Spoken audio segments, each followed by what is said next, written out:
Da Fresh Morning. Da Fresh Morning. Sur les 104.5 Urban FM, la station RN, je t'ai même pas demandé quel était le thème du petit clin d'œil civique. On va parler de... Ah, mon premier ministre préféré. On va parler du coronavirus. En quoi il est bon? En quoi il te blase? Parce que tu étais parti là-bas. Oui, et que j'ai un peu écouté, j'ai un peu capté son... Quand tu étais là-bas en Inde, vous l'avez croisé, vous avez discuté avec lui? Oui, non, je n'ai pas discuté avec lui, mais il était dans une salle où il faisait partie d'un panel. Après avoir fait son adresse à toutes les personnes qui étaient là pour la conférence, il a ensuite fait partie d'un panel. Et en fait, ce que j'aime chez lui, c'est vraiment ce qu'il a fait en fait de l'Inde. Il faut rappeler que l'Inde est présentée comme le pays avec plein de populations, mais aussi avec un niveau de pauvreté quand même assez élevé. Donc, il ne se voyait pas en train de dynamiser des choses genre où ça devait être compliqué, quoi. Lui, il a préféré voir l'avenir et donc il a placé l'Inde comme le pôle pour Internet et les nouvelles technologies désormais, et il a transformé notamment l'espace où on était, la ville où on était, il l'a transformé en un véritable pôle numérique Internet. Et il a en fait créé Silicon Valley la Silicon Valley indienne, c'est carrément ça. Et il a créé des conditions telles que les grands leaders mondiaux d'Internet, genre Facebook, Google, les GAFA, ouais, débarquent là-bas. Tu vois, quand tu vas à Amazon en Inde, c'est comme si c'était Amazon au State, quoi. Tu vois, pareil pour les autres et ainsi de suite. Et c'est en ça que je l'avais aimé, que j'avais aimé son action en fait, parce que il a vraiment fait une sorte d'éducation en fait à Internet pour les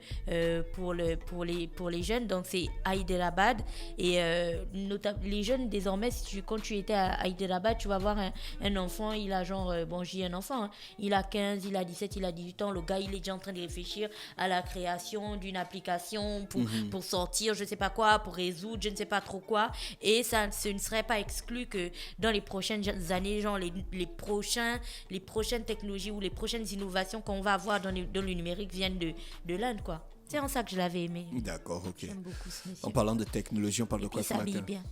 C'est leur façon de s'habiller. Oui. C'est pas... Ils ont le petit gilet qu'ils mettent. J'ai même oublié comment on appelle ce gilet. Ils ont le petit gilet qu'ils mettent sur les boubous là. Mais il n'a pas changé ça, tu vois. Il l'a pas troqué contre un costume 3 pièces avec un nœud papillon, une cravate. C'est le colonialisme anglais avec la culture indienne qui est mais mélangée dans leur façon de s'habiller. C'est devenu leur culture. Non, si tu ne connais pas la vérité, tu vas penser que c'est leur culture. Mais ça vient du fait qu'ils ont côtoyé, ils ont été vraiment... C'est pas leur culture, parce que eux, ils étaient comme nous. Comment, ils portaient les trucs là qu'ils attachaient comme ça. Ils avaient des trucs, des morceaux de tissu qui rentraient. Quand tu regardes les combattants des films indiens, les machins. Mais ils ont toujours ça. Oui, mais je dis qu'aujourd'hui, leur accoutrement, c'est comme si on parlait de l'accoutrement au Bénin, par exemple, tu vois, ou l'accoutrement au Cameroun, ou même, chez nous, non. Si tu parles de tous ces accoutrements-là, c'est forcément un truc qu'on a retiré quelque part. Mais le wak, c'est pas un tissu africain. C'est ce que je dis. C'est que c'est forcément quelque chose qu'on a retiré. Ça, mais c'est pas un tissu africain. Je suis tout à fait... C'est ce que je te dis. Que c'est forcément quelque chose qu'on a retiré quelque part. Parce que si chacun de nous gardait ses vêtements traditionnels en Afrique du Sud, les femmes se baladeraient les seins à l'air, et puis elles auraient à peine des petites jupes avec des perles. C'est pas comme ça que les femmes se baladent. Ou c'est au Swaziland. Non, elles ne se baladent pas comme ça. Elles sortent juste comme ça pendant la cérémonie. Il y a une cérémonie, une fête qu'on appelle la fête des vierges, où elles sortent avec les poitrines nues. Quoique aujourd'hui encore, il faut que je demande à Bonga si c'est encore d'actualité, la fête des vierges. Alors donc aujourd'hui, comme je disais, on parlerait d'Internet et on parlerait du coronavirus, parce que comme dit l'adage, la nuit peut durer le nombre de temps qu'elle voudra, le soleil finira toujours par apparaître, quoi. Et donc on commence par ce petit adage, parce qu'il y a quelques années déjà que dans notre pays on est à fond dans une communication à outrance sur le numérique, sur l'économie numérique, sur ce qui est trop fort, sur les avancées qu'on a faites et ainsi de suite. Et puis comme dit Da Fresh, le célèbre adage de Da Fresh, c'est au pied du mur qu'on voit mieux le mur. Voilà. Et donc, là, on est précisément, durant cette période de coronavirus, on est précisément au pied du mur et on a envie de voir le mur. Et pour ceux qui se demandent de quoi on parle, le mur, aujourd'hui, c'est cette question de numérique pour le Gabon. Pourquoi ? Parce que avec le coronavirus, donc la question du confinement, la question des quarantaines et surtout la question des couvre-feux, on réfléchit désormais, on est désormais face à de nouveaux défis, notamment les défis de comment on fait des transactions sans pour autant se toucher, sans pour autant que ça nécessite en fait des interactions entre plein de personnes au même moment. Et si, quand vous regardez l'Europe et la France principalement, vous voyez que les enfants qui ont été mis en vacances de prématurés et tout depuis un moment, les enfants ils continuent leur cours à la maison. Si vous regardiez ce qui s'était passé à Wuhan lorsque la Chine aussi, ils avaient mis certaines personnes en quarantaine et que voilà, c'était un confinement total. Là-bas aussi, les étudiants poursuivaient bien leurs études, il n'y avait pas de problème du tout. Et puis surtout, certains employés allaient bien pour continuer en fait à faire leur travail. Quoi qu'ils le faisaient à la maison, il y avait toujours... on a mis en place un système de télétravail qui fonctionnait parfaitement et donc eux ils ont pu se permettre de se taper, ils ont pu supporter les 2 mois ou 1 mois et demi de quarantaine qu'ils avaient. Après on revient donc à notre pays. Alors on parle bien sûr de ce confinement partiel, on parle de personnes qui aujourd'hui hésitent à aller au travail, n'y vont même plus, on parle d'enfants qui sont en vacances depuis 2-3 semaines déjà, qui sont en vacances depuis 2-3 semaines, et puis on est en droit de se poser un instant et de se demander comment est-ce qu'on fait face à ces questions-là dans un pays comme le nôtre où on a toujours mis en avant la question du numérique. Alors on nous a toujours présenté comme les champions du numérique et ainsi de suite, et puis là on est arrivé au pied de mur et on a envie de voir comment ça se matérialise de manière totalement concrète. Alors, si aujourd'hui, il y a certains établissements scolaires qui continuent, qui envoient des cours à leurs élèves, à leurs étudiants même, je dirais pas élèves, à leurs étudiants, on pense notamment à, je pense c'est l'Institut de gestion ou l'Institut qui se trouve vers la gare routière, là, l'Institut ISO, voilà, ou c'est l'Institut de gestion, ou c'est l'ISO, ou c'est l'IST.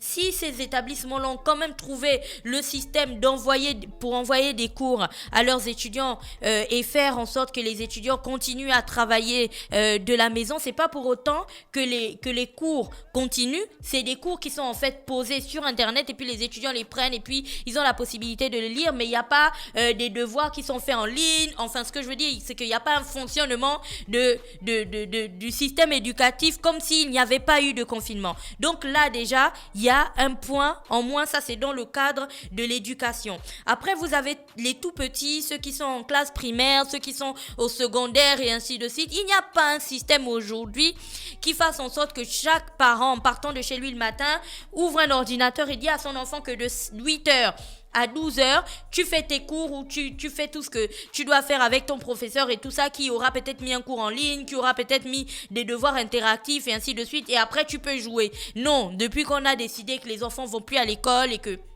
voilà, on reste chez soi pour la période de la quarantaine. Devinez quoi ? Plus de cours pour les enfants non plus. Ils passent leur journée devant la télévision ou sur internet, sur Facebook et ainsi de suite, YouTube, à regarder des clips et ainsi de suite. Il n'y a pas de véritable travail, si ce n'est les devoirs que les professeurs avaient donnés avant qu'ils n'aillent en vacances. Donc ça, on va revenir là-dessus. Après, le deuxième point, c'est le point qui concerne donc le e-commerce. Alors là aussi, on a longtemps discuté, on a longtemps présenté le Gabon comme oui, vous savez, le dynamisme du secteur du e-commerce. Donc aujourd'hui, au moment où on doit avoir moins d'interaction les uns avec les autres, j'ai envie de vous inviter à faire des tours vers certains centres commerciaux pour vous rendre compte qu'il y a une queue à l'entrée des centres commerciaux où les gens sont obligés de rester là et tout et rentrer personne par personne suivant les indications des centres commerciaux. À côté de ça, vous avez toute la batterie de restaurants qui sont désormais fermés, restaurants et bars et tout qui sont fermés et qui ne fonctionnent qu'au système de livraison. Et là encore, il y a quelques années où des jeunes ont décidé, il y a certains jeunes qui ont décidé de se lancer, dans des systèmes de e-commerce qui pouvaient être utiles à l'heure actuelle, deux, dans des systèmes de livraison qui pouvaient aussi être utiles à l'heure actuelle. Et puis, pour certains, ils n'ont pas pu se sortir la tête de l'eau parce que, comme d'habitude, les projets qu'on soutient, quand tu emmènes un projet, par exemple, sur le numérique, le e-commerce, ce genre de choses, c'est pas très, très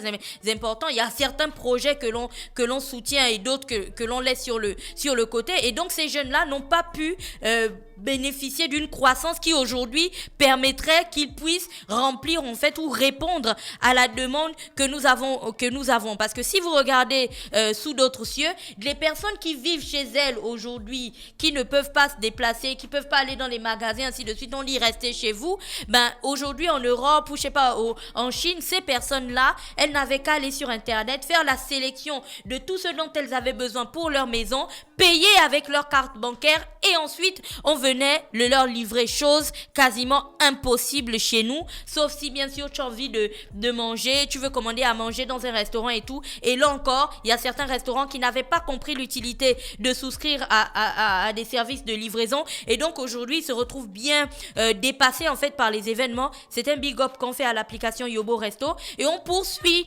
avec, vu qu'on a parlé de carte bancaire, on va donc arriver aujourd'hui à comment on appelle ça, à la monnaie numérique, donc l'utilisation des cartes bancaires. Si dans notre pays le mobile banking fonctionne bien, il faut retenir que le mobile banking fonctionne encore trop pour des transactions du style j'envoie 10 000 à Dafresh va récupérer les 10 000 et va ensuite payer. Or aujourd'hui on devrait avoir l'ensemble de ces systèmes. C'est déjà effectif pour l'eau, pour l'électricité, pour la télévision et pour internet, mais ça devrait encore être plus effectif et obligatoire dans plein d'autres commerces, dans plein d'autres services. Tu peux par exemple payer le taxi. On devrait être capable de payer le taxi sans pour autant avoir besoin de sortir son argent. On devrait être capable de payer plein de services en fait sans avoir besoin de sortir son argent de la poche. Où en est-on aujourd'hui? C'est la grande question que l'on se pose. L'autre question, c'est ce que je te dis. Airtel Money est disponible pour payer la télé, pour payer Internet, pour payer l'eau, pour payer l'électricité. Est-ce qu'aujourd'hui quelqu'un paye le taxi avec Airtel Money? Non. Est-ce qu'aujourd'hui quelqu'un paye le boutiquier avec Airtel Money? Non. Tu vois? Or, c'est des choses où, quand on te dit que le virus peut se mettre, quand tu as touché ça avec tes mains contaminées après avoir éternué, ainsi de suite, tu peux les mettre sur le billet et donner ensuite au boutiquier qui va être contaminé, ainsi de suite. Tu comprends que si on avait fait des avancées dans ce domaine-là, aujourd'hui, on ne serait pas en train de se poser ce type de questions. L'autre point qu'il est important de regarder aujourd'hui, c'est que regardez vous-même. Je sais pas pour vous, mais moi, je vous ai dit qu'en partant de chez moi pour la radio, je passe à peu près à côté de 3-4 banques. Et donc, en faisant mon chemin de ce matin, j'ai vu à quel point les fils étaient déjà énormes. Et tenez-vous bien, mesdames et messieurs, personne ne respecte la distance d'1 mètre. Ajoutez au fait qu'il y avait d'abord la pluie.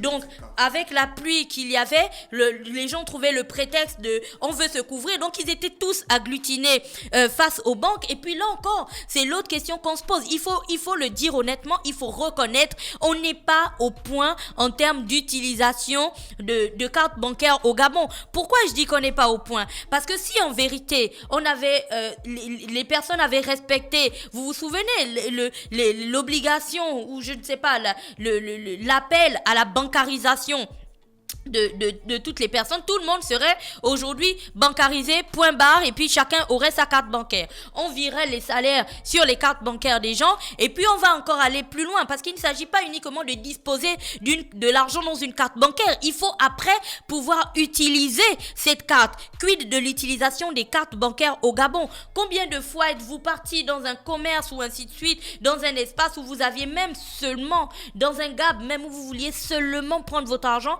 et puis bam, ça ne passe pas. Et à la banque, on dit toujours problème de connexion. Et puis point numéro 2, la plupart des commerces aujourd'hui au Gabon, et surtout ceux qui ont des TPE là, c'est pas la peine de dire oui, nous on en a, parce que même quand vous en avez, vous ne les utilisez pas. La semaine dernière par exemple, j'avais ma carte bancaire, et étant donné que le guichet le plus proche était plus loin que le magasin où j'avais envie d'aller m'acheter des yaourts, je suis allée acheter des yaourts et j'ai dit à la caissière que je voulais payer avec ma carte, mais j'avais l'impression que je venais en fait de lui proposer un casse-tête tête chinois de la mort, la manière dont elle réagissait avec moi, elle avait perdu son sourire, c'était du style, franchement, je me suis sentie très mal d'utiliser ma carte. Donc si aujourd'hui, il y avait une véritable promotion de l'utilisation des cartes bancaires ou de l'utilisation du mobile banking, on ne serait pas dans les mêmes problèmes auxquels nous sommes dans les mêmes problèmes que nous avons aujourd'hui. Parce que avoir une carte bancaire, comme je le disais, oui, c'est bien.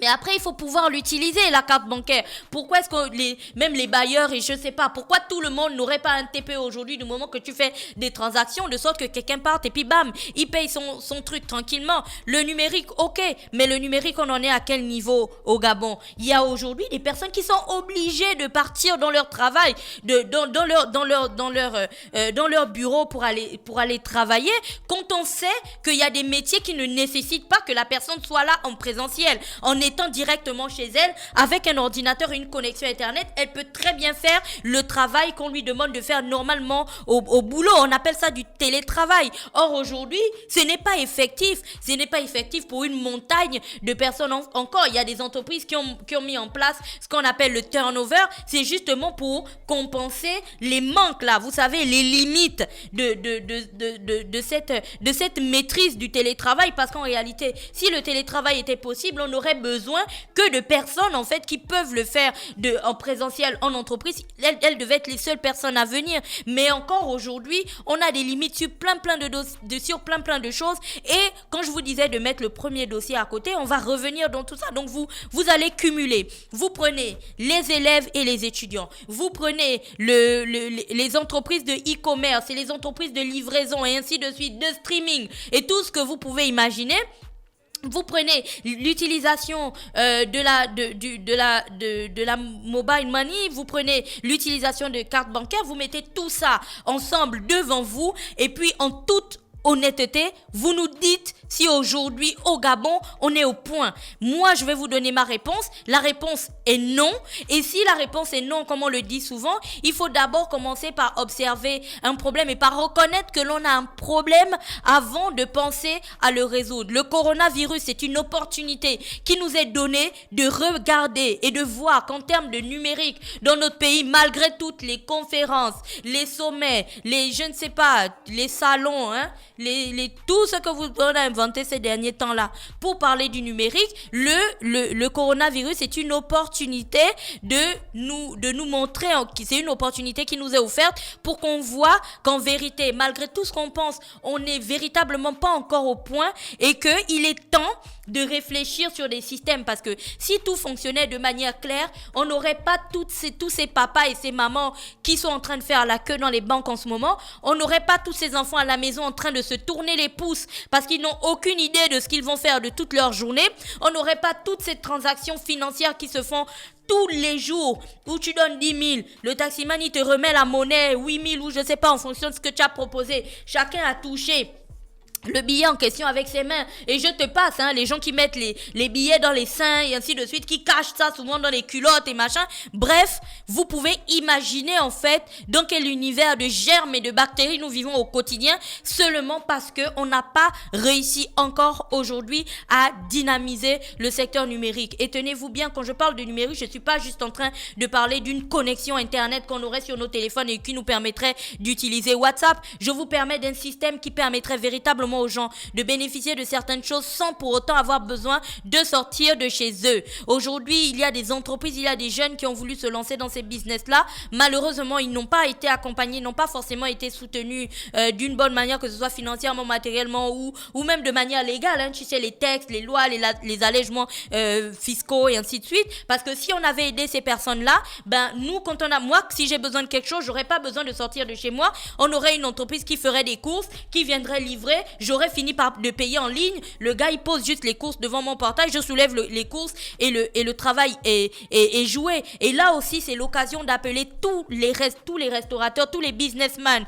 du Gabon. Parce que là, pour une fois, tout le monde a pu remarquer en fait les limites de son business. C'est bien de se dire qu'on a un restaurant et tout. Il y a un volume de personnes qui viennent et blablabla. Mais quand il y a des jeunes qui ont décidé de se lancer dans des entreprises de livraison et tout, on les voyait comme des gars qui devaient se casser la tête il y a quelques jours. Aujourd'hui, il y a un pic en fait de l'utilisation de ces plateformes-là, et c'est une leçon que nous devons absolument tirer quand on sortira du Covid-19. On doit tirer les leçons de tout ça et comprendre que la société telle qu'on l'avait il y a 5, 10, 15 ans n'est plus la même que nous avons aujourd'hui. Et si on a une bonne pénétration d'Internet au Gabon, ça ne doit pas juste servir à Internet, je dis même Internet, à Facebook, à WhatsApp et à l'envoi des mails et ce genre de choses. Il y a tellement plus d'utilisation qu'on peut faire avec ça, pour peu qu'on laisse les jeunes en fait créer des systèmes qui nous aideraient à améliorer notre vie. Et l'État a sa responsabilité, on doit obliger chaque commerce, chaque magasin, chaque personne à disposer d'un TPE, de sorte qu'on ne soit plus obligé d'utiliser de la monnaie physique au quotidien. C'est parce que ces personnes, parfois il y a des personnes qui préfèrent l'argent au quotidien parce qu'elles font des malversations financières, parce que du coup avec le TPE, il y a la traçabilité. Mais si c'est une obligation légale, tout le monde va disposer d'un TPE aujourd'hui. Moi, j'aimerais bien partir dans n'importe quel magasin, peu importe ce que j'ai envie de payer, que ce soit un magasin, même chez le boutiquier, peu importe, et que je sois capable de payer en fait avec ma carte bancaire. Pourquoi aujourd'hui les cartes bancaires ne servent qu'à retirer de l'argent ou à payer des choses en ligne? Ça m'étonnerait que sous d'autres cieux, les personnes qui disposent de cartes bancaires ne les utilisent que pour ces usages-là. Donc, il faut se remettre en question, il faut tirer les leçons de ce que le Covid-19 est en train de nous apporter. Et si on tire ces leçons de manière totalement froide et sérieuse, c'est-à-dire avec la tête froide et vraiment beaucoup de sérieux et beaucoup d'humilité, je suis sûre que ça va nous permettre d'une manière ou d'une autre de dynamiser l'économie numérique de notre pays. Voilà. Merci Gina qui est avec nous ce matin sur les 104.5, qui revenait donc sur la situation de l'économie numérique au Gabon. Restez connectés dans le Da Fresh Morning, le réveil matinal qui vous donne l'énergie, la musique et la bonne humeur. Da Fresh Morning.